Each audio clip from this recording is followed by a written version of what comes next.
Hi, everyone, and welcome to the Friday, May 28th installment of the Silicon Insider, the only uncensored look at life and business in the Valley. My name is Mike Malone, and I'm here with special contributor Scott Budman of NBC Bay Area. Our producer is Jordan Henderson. Our East Coast correspondent is Bob Grove, and our host is the Silicon Valley Business Journal. Okay, Scott, so it's kind of a potpourri this week. I mean, we've been doing some big stories, but there's just like a bunch of stuff this week going on.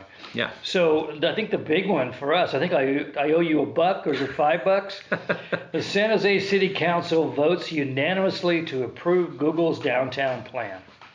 Yeah, and the reason I thought this would happen is, I admit, I've been pretty intimately involved in covering this for years. Yeah. And you just sort of saw it coming, not just because of the makeup of the city council and how badly the current mayor and the city itself wants to be the center of Silicon Valley. And it's been eclipsed lately by the peninsula, even San Francisco. Yep. Google is there is no bigger fish really other than Apple, and they're situated in Cupertino. Right.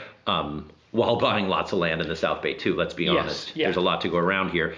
But Google having a huge building houses, all the development dollars that have already gone in by developers who want part of this. You could just see the amount coming. of construction and speculation going on around the Google site over the last 2 years. It's been insane. It's something like a gold rush, and it's not just Google and it's not just San Jose that's going to benefit. But much like the gold rush itself, you had all these other outside parties saying, I want a little piece of this.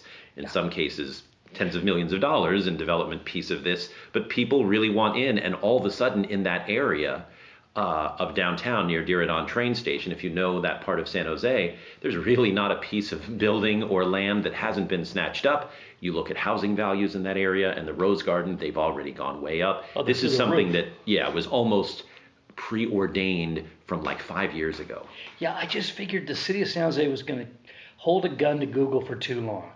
And they kind of started to, then they backed off. You're fighting for the biggest companies in the world. And as long as Silicon Valley has Apple and Facebook and Google, it wins the race. I mean, it's lost Tesla, but here we are, we're nailing Google down. Now, Google isn't going to leave, not with two giant facilities, one in Mountain View and one, in downtown San Jose. By the way, where's the headquarters going to be? Downtown San Jose? No, the headquarters will still be Mountain View. In fact, they're building a new building there, too. Yes, I read that. There's so much development going on with Google alone here, North Bay, Peninsula, New York. Google is just gigantic and growing like a weed. And it's interesting that during the pandemic, one of the themes of this pandemic is companies like Google that have not slowed down their growth or their profitability or their stock value. They've made a killing off the right. Even while people have been working at home instead of in these massive facilities that they continue to build. Now, what was this thing about the Shark Tank?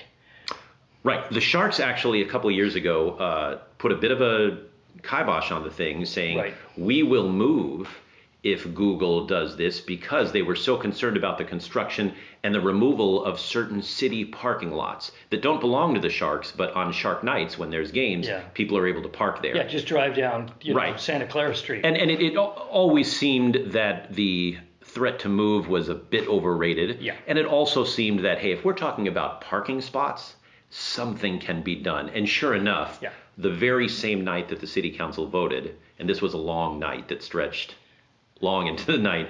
Did you cover it the whole time? Sure, they had a détente. And even before the city council vote, the mayor announced the city. And it's funny, earlier in the day, I had interviewed the mayor and he said, I think we're going to have, the way he put it was, I think we're going to hug this out. You just watch. Yeah. And I thought, that's an interesting way to put it. Sure enough, they said, all right, about 2,500 parking spaces will be set aside on game nights. And the Sharks said, good. That was our big concern with the fans. The Sharks blackmailed the deal, and when they acquiesced, that pushed it across. Yeah, and if you think about what's important, you like doing live feeds from the vote? No, it was all via Zoom, right? So no, it was just honestly, I was listening to the thing on my phone after my shift. I did a story for the 6 o'clock news, and then was just sort of following it. And these city council meetings, woof, right? They take But you just sort of saw it coming, and ultimately, once all the words were said and the deals were made, it was unanimous, and you sort of knew it was going to be that way. And there you have it. Well, it's the dawn of a new era. Yeah, and the city got to look good by not only keeping a tech giant, Yes. but by keeping the sharks. And if you think about what put San Jose on the map, all the techies, and I understand this, would say, oh, well, it was, the presence of the chip companies and it was the social. The sharks really, really helped because being on ESPN every night, even while your neighbors to the north have the A's and the Giants and the Warriors, Right. To have highlights and to have a place where, playoff hockey, it really did help the profile of San Jose quite a bit. No, absolutely. Okay, this one may have long-term. That has a near-term implication. Stuff's going to happen real soon. Long-term. President Biden's Asia czar says the era of engagement with China is over. The period that was broadly described as engagement has come to an end, said Kurt Campbell. Now, first of all, I'll believe that when I hear LeBron James and John Cena assure me that's the case. But if you really believe this has major implications for U.S. technology companies. It does if it's true. Yeah. Because of their human rights policies and everything, American politicians have come down hard on China for, I don't know, as long as I can remember being alive. And understandably so, but also from, from the early days of Ampex to HP to certainly the iPhone and Tesla, China has been a gigantically important market. So it's almost like, and I don't mean to be disrespectful. Too big to walk away from? Well, I don't know. Is it disrespectful to say America almost has one relationship with China politically, but a different relationship with the Chinese consumer? Yeah, but if you remember 20 years ago, the idea of rapprochement was we'll work with them on business, and as they turn more capitalist, they'll become much less aggressive, and they'll enter the world family of nations. Well, that hasn't been happening in the last few years. So we've abandoned that notion, I think, that if we just bring business and capitalism and Walkmans and Mickey Mouse to China, they'll become a different kind of country. Right. And there you have one relationship with the very eager consumer. Yes. Whether it's to buy Levi's jeans or iPhones. But a much different relationship politically. And it seems that the twain haven't meet. And you're right. It was a goal to have those two things meet, but they haven't. Right. But what was the quote you said? Broadly described as engagement has come to an end. I mean, tell that to Apple. Tell that to Tesla. Yeah. Tell that to Disney. I'll believe that when I see it as well. Yeah, once again, we'll see. Okay, a chip success story. Well, with all the bad news about unavailable chips, Nvidia. Revenue up 84% from last year. That's a big company with that kind of growth. Right, that's saying something. Yeah, and they're having a 4-to-1 stock split. Yeah, I mean, their stock hit $600. This has been an incredible success story, and it wasn't just during the pandemic. We talked about maybe, Lisa Su being the top CEO of the last 5 years over at AMD. Right. Let's broaden that out a decade, and maybe you have to throw Jensen Huang in there. And this has been an incredible decade for Nvidia.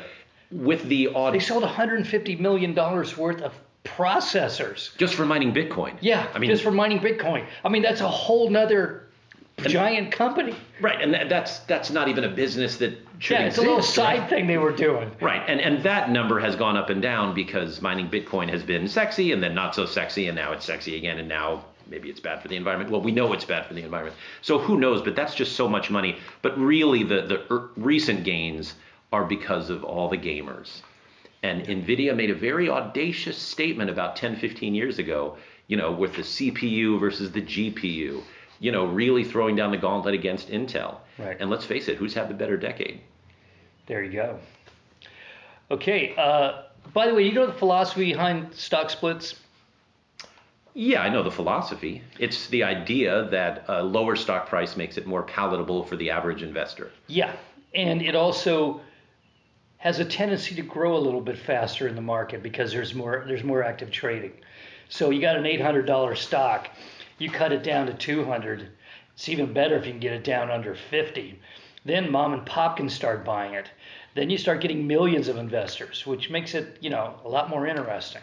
Right. I mean, that's sort of been the Apple strategy. At first it was like, well, we make computers for the 5%, for the elite, and their stock price has been high for a while. Then they said, you know what? We want everybody to be able to buy this stock. And you see a lot of companies do that. Tesla recently had a big split, Nvidia certainly.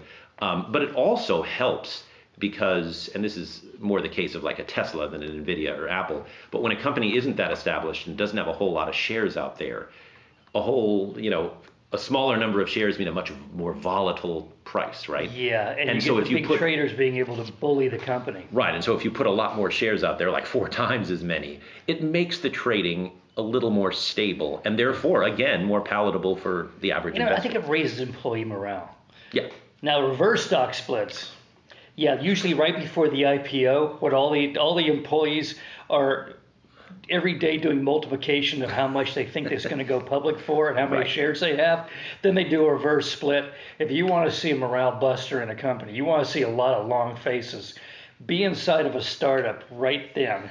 I've seen that, and you see the people who, the value of their holdings just goes down. And, they say, well, we have to do this to pay everybody or whatever, but it's such a morale booster. On the other hand, I remember shortly before it went public, and this wasn't made public, but I happen to know from inside sources, Facebook split, I think 5-for-1, like a real split before going public. So those employees. They were happy. Oh, my. They had a good day. Oh, my, yeah.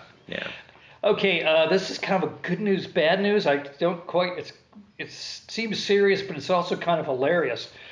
Russia makes good on its threat to fine Google over illegal internet content. Okay, the illegal internet content apparently is because the Russians arrested, what's his name here? They arrested Kremlin critic Alexei Navalny. Right. And because kids were allowed to see that news, that information, Russia said, they're affecting our children, so they're going to shut them down. And so they demanded that Google delete more than 26,000 instances of online media that they considered illegal. And if Google didn't do it, they were going to fine them. I thought, okay, well, this is kind of serious. A entire world's largest country shutting down Google, over a political thing, blackmailing them, and then the fine. Did you see how much the fine was? Yeah. $82,000. Right. I think that's how much Google paid to paint new stripes in the parking lot, just one parking lot last month. Yeah, and I mean, the idea of Russia fining an American internet company because of content is a sentence right out of George Orwell, if George Orwell wrote comedy. Right. Yeah. Well, speaking of George Orwell, life as depicted in George Orwell's 1984, quote, could come to pass in 2024 if lawmakers don't protect the public against artificial intelligence, says Brad Smith, Microsoft's president. Okay, first of all, gosh, somebody ought to write a book about that. There you go. And, the pot calling the kettle black. So AI is dangerous. And what company would we never associate with any kind of AI? Microsoft. So Microsoft is essentially saying, we're going to keep developing AI. We're going to keep using AI to track humanity and steal our liberty and our privacy.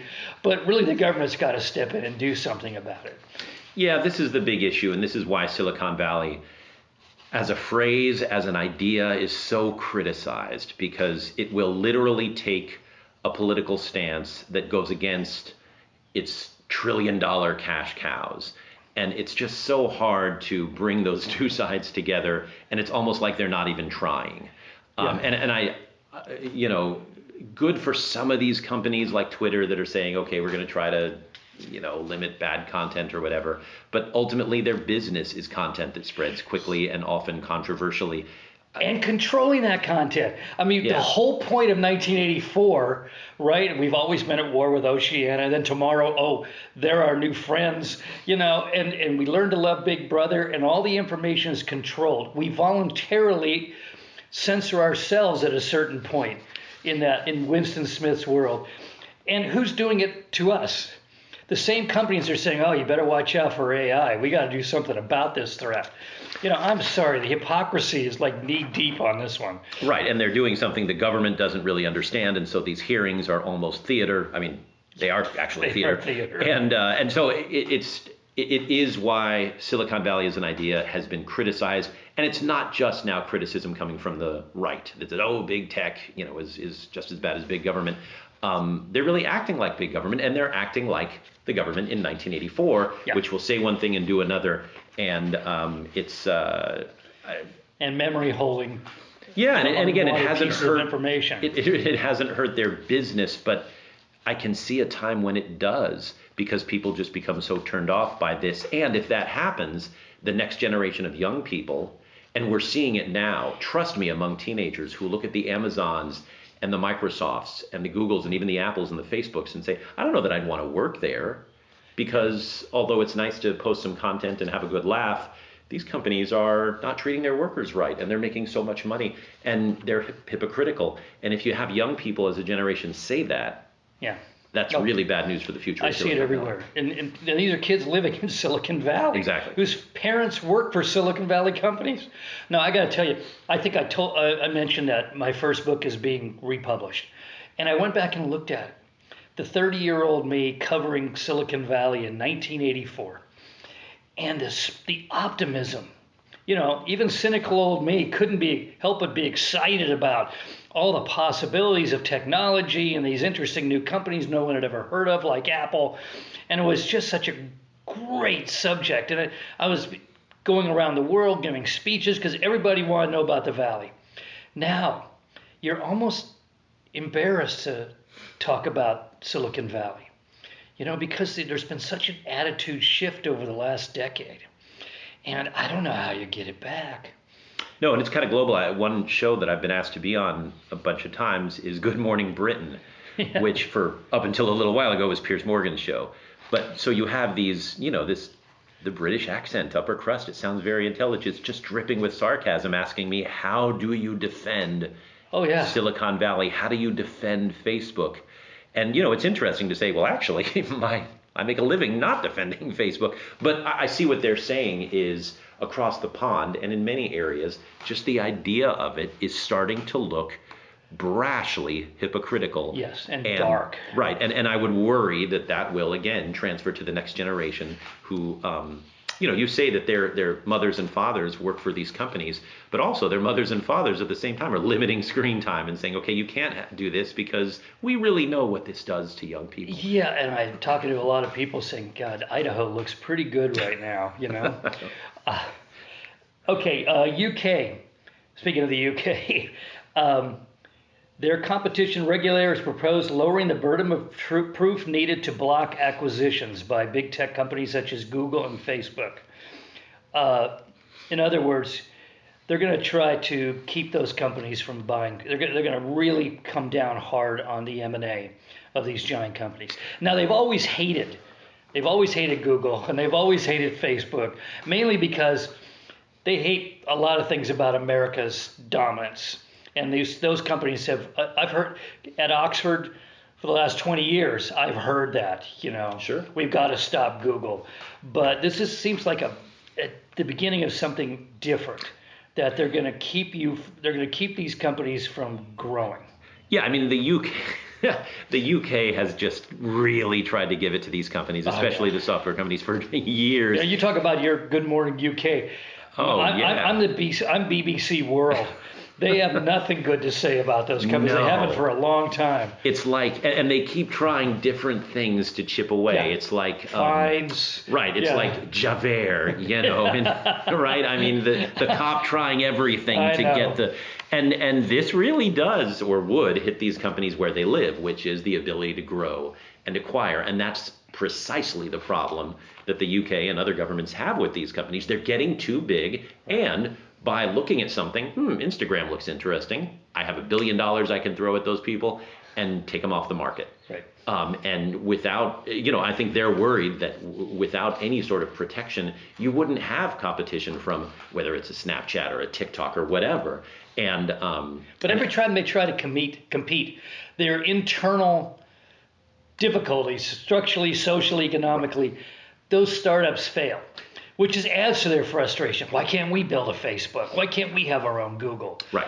And that is what one person, an outsider might say is, hey, stop fighting with regulation. Lie back and think of England. No. Well, oh my goodness. But I was going to say, if you're England, make it easier for startups to get venture funding. And in other words, have your own ecosystem. Right. And a country that did that in the empire is India. 15, 20 years ago, the default, if you're a smart computer science student in India, is to get your degree and come to Silicon Valley because you were never going to get anything off the ground in your home country. That has changed radically and tremendously and successfully. Absolutely. And now India has companies on the NASDAQ. It's got, billionaires of it on its own. It has tech success because it made it easier, not just to fight back, but to fight back by doing your own company and keeping it in-house.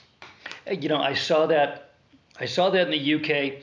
Because I was involved in the creation of the Oxford Entrepreneurs, which is 7,000 members. Everybody wanted to be an entrepreneur, and there was a real flurry of it around 2010. All these companies got started in the UK, tech companies. They got to the second round of investment, and there was no venture capital money there.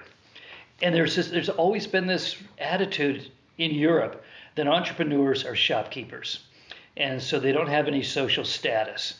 Well, we made them heroes. We made them rock stars. And I think that's a fundamental difference.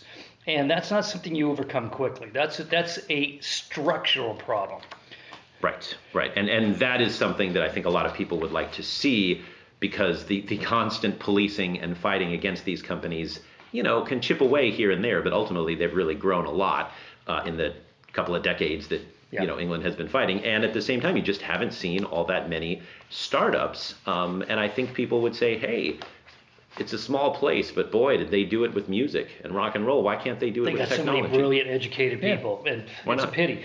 Meanwhile, the EU is warming up to the idea of a global corporate tax of 15% minimum. And the U.S. wants them to negotiate that number higher up. So there'll be no place for corporations to hide. That's sort of the idea. So can you say Smoot Hawley? I mean, Well, but with the EU, there's no place where companies can go to escape government taxes and grow, quickly. well, but I think what that's trying to target are companies like Apple that. Oh yeah, you can't go offshore. What's the point of going offshore? Exactly. It's just a tax dodge, and like I said, this is one thing that has united Biden, Trump, Republicans, Democrats. The idea that we're losing trillions of dollars in tax revenue because companies are doing it offshore. That's money that should be coming back home. No, it's lost money, but does it promote development? That's a question I have. It's a good question. Yeah. Okay, finally. Cloud software company Snowflake. This got a lot of attention. Yeah. Why would you name your company Snowflake? I mean, isn't that kind of a pejorative term right now about this generation? I know. It's been named Snowflake for a little while. I don't know. Okay, so it's announced that it's just this is a good PR play. Moving its Silicon Valley headquarters from San Mateo to Bozeman, Montana. Now, when I first read that, I thought, well, first of all, another story of a company leaving the valley. Then part two, Bozeman, Montana? I mean, do they know? Well, we know some of their people know what Bozeman's like. Bozeman's a nice town. It's a college town. But it's Montana. It's 20 below in the wintertime. It's a long ways from everywhere. I mean, my best friend lives in Great Falls, okay? He tells me stories about just how cold it gets. It gets so cold the stars don't twinkle. That's how because there's no movement in the air. Okay.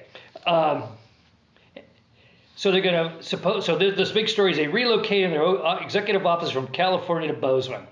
And so you think, well, is this a new trend? Is Montana the next place to go? Okay, but then you realize that, no, they're actually got virtual company. They never really were in San Mateo. They got, 900 employees or something, and they're scattered all over the landscape. And the CEO and the CFO live in Montana, in Bozeman. Right. I think this is our generation's, hey, HP is headquartered in Delaware. Come on, it's not anything in Delaware. It's a tax move, and it's also, what isn't getting mentioned in this story is Snowflake, which is a cloud software company, is basically telling people, look, we're going to sell the real estate. You can work from anywhere, no matter where your home is. I'm guessing that other than those executives you mentioned, very few They're employees. still going to be in San Mateo. Right, they're not going to move to Bozeman, Montana necessarily because they don't have to. And this is a trend. It's a couple of things. It's a trend that companies can be virtual. Snowflake is doing great. It had one of the most, if not the most successful IPOs of the last few years. Right. And that means it can do whatever it wants because it proved that it can do it without having people coming to a headquarters. So good for them. But there's another trend. Here's a company born, raised, bred in Silicon Valley, San Francisco, but the Broad Bay Area, had an extremely successful IPO. Cloud software, it's a super hot area. And they say, you know what?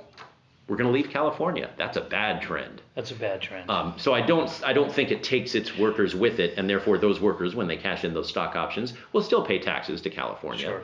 But yeah, it's even on its surface. Let's keep an eye on it. Can Yeah. you really run a major global company from Bozeman, Montana?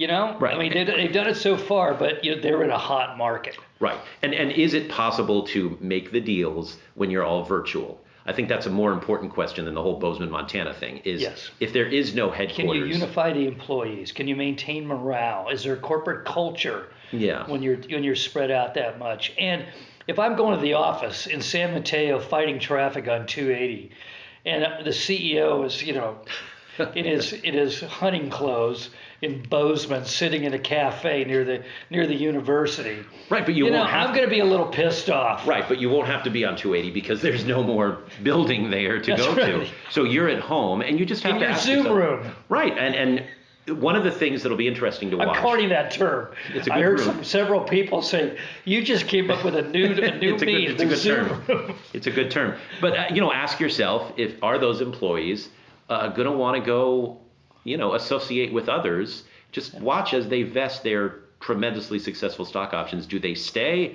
or do they say, look, I want an office. I want a spaceship. I want a place to go and work out and have meals and have water cooler talks.